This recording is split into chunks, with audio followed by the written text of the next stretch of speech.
मैं शुरू से ही हुस्न-परस्त वाक़ई हुई थी।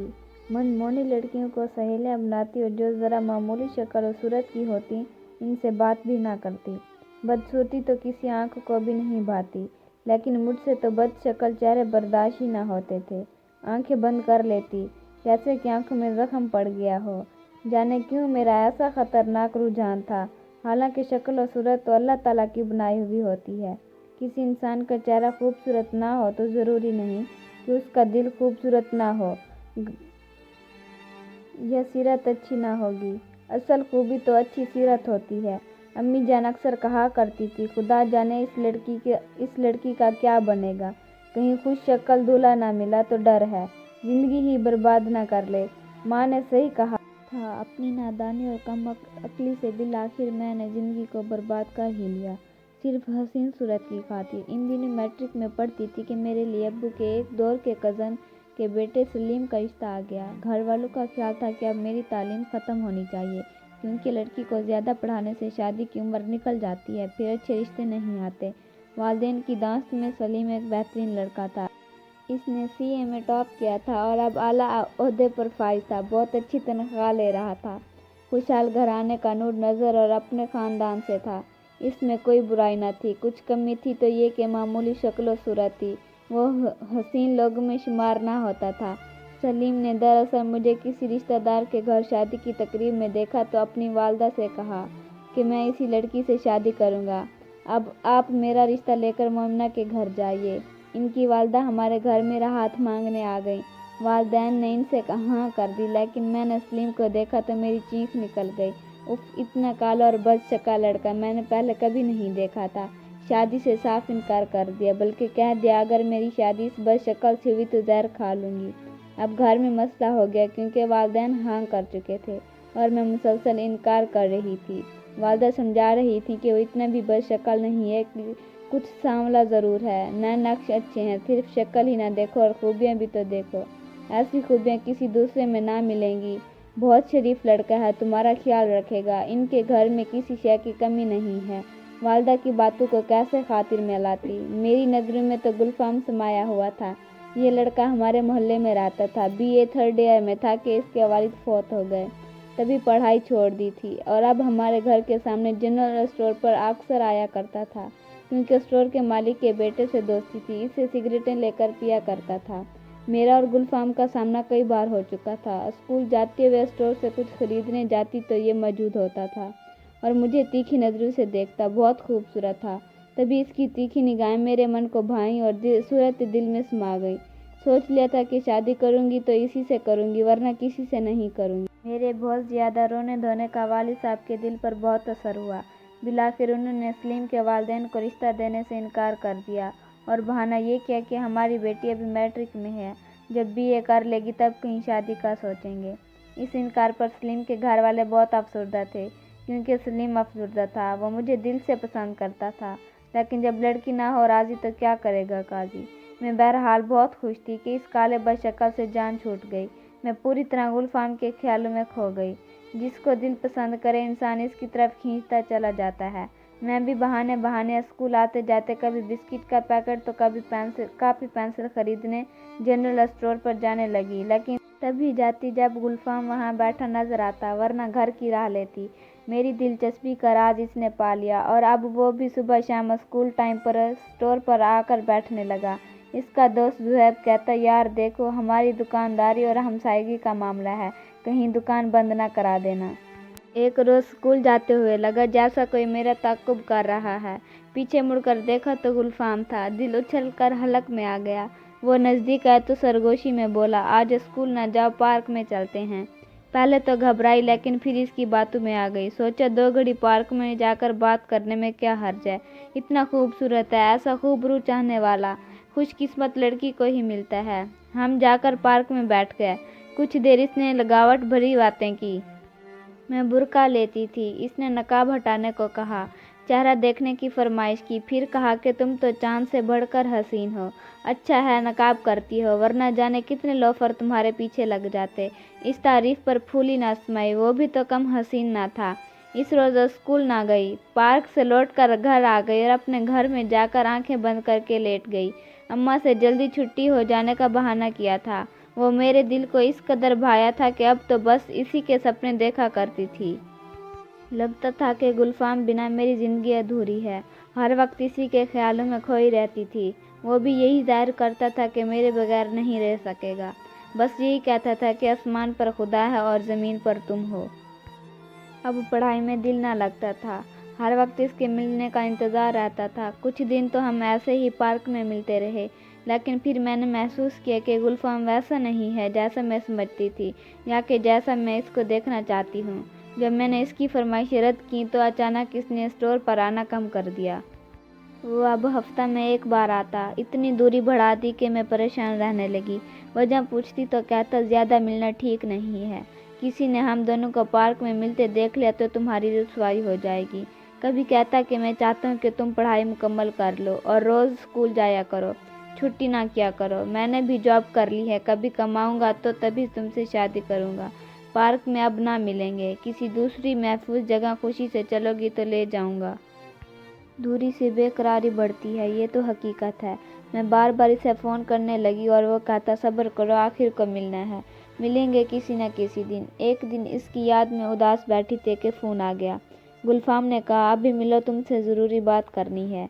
मैं तो बेकरार थी ही फ़ौरन अम्मी से सहेली के घर जाने का बहाना करके घर से निकल पड़ी। गली की नुक्कड़ पर वह इंतज़ार कर रहा था। आज वो गाड़ी लाया था। मुझे देखकर दरवाज़ा खोल दिया और मैं छपाक से इसके बराबर वाली नशिस्त पर बैठ गई। गाड़ी चलाते हुए 10 मिनट तक वो चुप रहा और मैं इस इंतज़ार में चुप थी कि वो बोले तो मैं भी बात करूं। फिर एक मकान के सामने इसने कार रोक ली। बोला उतरो, यहाँ बैठकर बात करते हैं। मकान खाली था, वहाँ कोई जी नफ्स नहीं था, मगर कम अक्ल में थी कि इस पर भरोसा करके बेधड़क अंदर चली गई। थोड़ी देर तक बातें करता रहा और मैं इसकी मशहूर किन गुफ्तगू सुनती रही। वो कुछ खाने पीने की चीज़ें ले आया और इन्हें मेज़ पर रखते ही दरवाज़ा बंद कर दिया। वो मेरे बहुत करीब होने लगा। तभी मुझे होश आया और मैंने इसे तंबिया की कि देखो गुलफाम, तुम जैसे मुझे लाए हो वैसे ही बाहर पहुंचा दो। मैं तुम्हारी ज़रूर नहीं होना चाहती हूँ, मगर ऐसे नहीं। तुम्हें बारात लानी होगी, मुझे दुल्हन बनाकर घर ले जाना होगा, तभी मैं तुम्हारी बनूंगी। मेरा लहजा सख्त और मूड ख़राब देखकर वो मुझसे दूर हो गया। पास से उठकर सामने वाले सोफे पर बैठ गया। कुछ देर ऐसे ही बैठा रहा, फिर कहा अच्छा चलो उठो, मैं अभी तुमको घर छोड़ देता हूँ, इससे पहले कि तुमको घर जाने का रास्ता ना मिले और फिर देर हो जाए। तुम एक अच्छी लड़की हो, मैं तुमको बर्बाद नहीं करना चाहता। वो मुझे घर छोड़कर चला गया, मगर इसके बाद फ़ोन ना किया, ना मिलने को कहा। जब फ़ोन करती वो ना उठाता। एक बार उठाया भी तो बहुत रखाई से बात की और फिर जल्दी फ़ोन बंद कर दिया। ये सूरत हाल मेरे लिए और ज़्यादा बाइस परेशानी थी। मैंने इससे इसके जनरल स्टोर वाले दोस्त की मार्फत पैगाम भिजवाया तो इसने फ़ोन किया और कहा कि किसी के ज़रिए पैगाम रसानी तुम्हारे लिए ठीक नहीं है। आइंदा ज़ुहैब को कोई पैगाम ना देना, यूँ भी तुम्हें मुझसे प्यार नहीं है। तभी तो इस दिन धत्कार दिया था। इसकी ये बातें मेरे दिल को ज़ख्मी करने लगी। ऐसी बातें मुझे बुरी लगती थीं, लिहाजा मैंने इसको फिर फ़ोन करना बंद कर दिया। अब गुलफाम से मुकम्मल तौर पर राब्ता ख़त्म था, फिर भी मेरा दिल इसकी याद में तड़पता रहता था और इसको याद करके छुप छुप कर रोती थी। जब बहुत जी घबराता बहाने से जनरल स्टोर जाती कि शायद वहाँ ज़ुहैब के पास बैठा हो। ज़ुहैब भी मेरी बेकरारी को समझता था, लेकिन क्या कर सकता था। जब कोई मौजूद न होता तो समझाता कि निशात, इसका ख्याल छोड़ दो, वो अब नहीं आएगा, वैसे भी वो अच्छा आदमी नहीं है। एक रोज़ छुट्टी के वक्त स्कूल से आ रही थी कि रास्ते में मोटरसाइकिल पर ज़ुहैब मिल गया। इसने कहा तुम पैदल हो, अगर बुरा ना लगे तो मोटरसाइकिल पर बैठ जाओ, मैं तुम्हें घर के नज़दीक उतार दूँगा। अगर तुम मुझे गुलफाम के बारे में सच सच बता दो वो कहाँ है और क्यों इधर आना छोड़ दिया है, तो मैं तुम्हारे साथ मोटरसाइकिल पर बैठ जाती हूँ। वो हमारा मोहल्लेदार और हमसाया था, गुल और मेरे प्यार का राजदार भी था। तो मैंने इस पर भरोसा कर लिया और इसकी मोटरसाइकिल पर बैठ गई। इसने मोटरसाइकिल घर की तरफ ले जाने की बजाय मुखालिफ सिमत में मोड़ ली। तो मैंने कहा तुम इधर क्यों जा रहे हो? कहने लगा तुम ही ने तो कहा है कि गुलफाम के बारे में सब कुछ बता दूं, इसीलिए कहीं बैठकर बात करेंगे। गुलफाम से प्यार ना होता तो कभी ज़ुहैब के साथ ना जाती, लेकिन दिल के हाथों मजबूर हो गई। वो मुझे एक मकान में ले आया जब इसने घर का दरवाज़ा खोला तो सामने बरामदे में एक बूढ़ी औरत बिस्तर पर लेटी थी। वो बेहोश हरकत लेटी थी। तभी मुझे लगा कि सो रही है। आज घर वाले अस्पताल में हैं क्योंकि मेरी बहन वहाँ दाखिल है और ये मेरी दादी हैं। हम इनको अकेला नहीं छोड़ते। तभी मैंने कुछ देर के लिए दुकान बंद कर दी है ताकि दादी के पास रहूं। दादी को घर में देखकर तसल्ली हो गई और मैं इसके साथ कमरे के अंदर चली गई। वो कहने लगा, आराम से बैठो, यहाँ कोई नहीं है। अब मैं तुमको गुलफाम के बारे में आज बहुत सारी बातें बताऊंगा। मैं इसकी याद में हलकान थी। जहन में इसकी खूबसूरत शबीह के सिवा कुछ ना था। ज़ुहैब मेरे नज़दीक ही सोफे पर बैठ गया। तब भी मुझे एहसास ना हुआ। वो कह रहा था, अच्छा हो तुम्हारा इस बदमाश से पीछा छूटा। सच कहता हूँ वो अच्छा आदमी ना था। प्यार भरे लहजे में तसल्लियाँ देने लगा। मेरे ज़हन को सुकून मिला। मैं भी दिल से इस बेवफा की याद भुलाना चाह रही थी।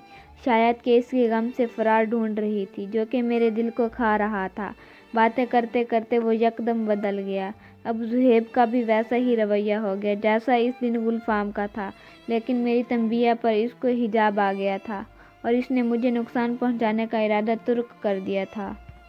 इसने कहा था, तुम एक अच्छी लड़की हो, मैं तुमको बर्बाद नहीं करूँगा, मगर आइंदा कभी किसी के साथ ऐसे अकेले में नहीं जाना।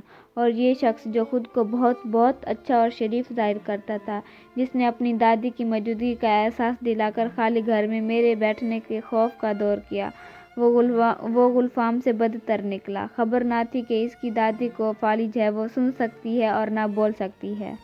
आवाज़ भी दो तो उठकर मदद को नहीं आ सकती। तभी मैं बेबसी से फड़फड़ा कर रह गई क्योंकि ज़ुहैब शाती ने मुझे कुफ्स में लाकर सब दर्द बंद कर दिए थे। यूँ खूबसूरत चेहरों के ताक़ुब में अंधेरे में जा गिरी थी। घर आकर आईना देखा तो सिर्फ उजड़ी हुई और चेहरा जर्द था। अम्मी ने पूछा, क्या हुआ है तुमको? मैंने कहा कि सड़क पर एक्सीडेंट देखा तो ऐसी हालत हो गई। किसी की लाश कुचली गई थी जिसको देखकर मतली होने लगी है। मैंने मैट्रिक के पर्चे बहुत मुश्किल से दिए हैं। इसके बाद घर से कदम निकालना भी छोड़ दिया। ज़ुहैब ने आखिरी बात जो की थी वो ये थी कि अब तुम गुलफाम को भूल जाओ। वो तुमसे मोहब्बत नहीं करता था और जहाँ माँ बाप कहें शादी कर लेना, वरना तुम जैसी लड़कियों का अंजाम ख़राब होता है। मेरे मैट्रिक करने के बाद एक बार फिर सलीम के वालिदैन आए थे। मिन्नत समाजत करके रिश्ता के तलबगार थे। इनको देख कर आंसू निकल आए। अम्मी ने कहा, बहन लड़की नहीं मान रही, मैं क्या करूं, बेबस हूँ। तभी अम्मी को बुलाकर मैंने इसी वक्त हथियार डाल दिए। मैं मान गई हूँ अम्मी, आप इनसे इनकार ना करें। माँ की खुशी दीद ना थी। उन्होंने मुझे गले लगाकर माथा चूमा और कहा कि बेटी मेरी दुआ है, खुदा तेरे नसीब अच्छे करे, तूने हमारा मान रख लिए है, अल्लाह तुम्हारी इज्जत बढ़ाएगा। माँ की दुआ कबूल हो गई। सलीम और इनके घर वालों ने मुझे इतना प्यार दिया कि मैं माजी की तलख यादों को भूल गई। सलीम खूबसूरत नहीं मगर खूबसीरत थे। वो खूबसूरत दिल के मालिक थे। उन्होंने खुद भी इज्जत की और सब घर वालों से भी मेरी इज्जत करवाई। आज दुआ करती हूँ खुदा इन जैसा जीवन साथी सबको दे। वो मुझे दुनिया के हर मर्द से ज़्यादा हसीन लगते हैं और जिन लोगों के हुस्न पर नाज था आज इनकी याद भी नहीं करना चाहती कि इन यादों से दिल नादा के ज़ख्म ताज़ा हो जाते हैं।